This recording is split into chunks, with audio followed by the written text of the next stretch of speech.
Avec la promesse d'une nouvelle libération d'otages, la France espère d'ailleurs celle de la franco-israélienne Mia Shem, 21 ans. Emmanuel Macron, lui, se rendra samedi au Qatar après la COP28 sur le climat à Dubaï pour rencontrer l'émir de ce pays médiateur qui joue un rôle clé dans la libération de ses otages. En attendant, ce matin, Adas Calderon a pris la parole.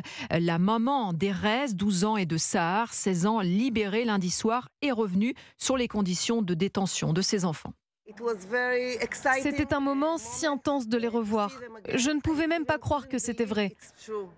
Mais pendant ces 52 jours de captivité, ils ont été confrontés à des situations qu'aucun enfant, aucun adolescent, ni aucune personne ne devrait vivre.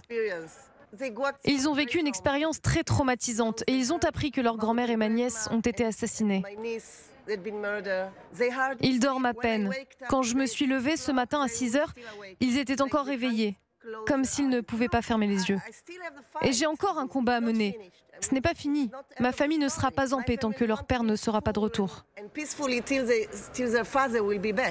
Les mots d'Adas Calderon au micro de notre envoyé spécial en Israël, Wilfried de Villers, que l'on retrouve d'ailleurs tout de suite en direct de Tel Aviv. Wilfried, bonjour. 40 minutes après l'annonce de la prolongation de la trêve, des terroristes ont attaqué des civils près d'un arrêt de bus.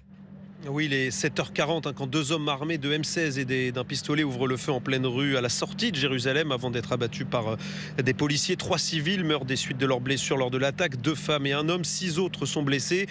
Selon des sources israéliennes relayées par plusieurs médias, les 2 assaillants ont été identifiés comme des membres du Hamas. Une attaque qui intervient au 7e jour de trêve entre Israël et l'organisation terroriste. Et c'est un instant sensible alors que les négociations se font de plus en plus tendues. Alors, est-ce que cette attaque pourrait fragiliser encore davantage l'accord en cours? Pour l'instant, pas de réaction sur cette question précise du côté de Tel Aviv. Ce qui est sûr, c'est que les négociations pour 24 heures de trêve supplémentaire ont duré toute la nuit. L'annonce officielle de cette prolongation a été faite à la dernière minute, un quart d'heure seulement avant la fin de la période de trêve précédente. La mise en place d'un cessez-le-feu plus durable, c'était le sujet central de la rencontre aujourd'hui en Israël entre le Premier ministre Benjamin Netanyahou et le chef de la diplomatie américaine, Antony Blinken. Merci Wilfried de Villers, envoyé spécial en Israël pour Europe 1.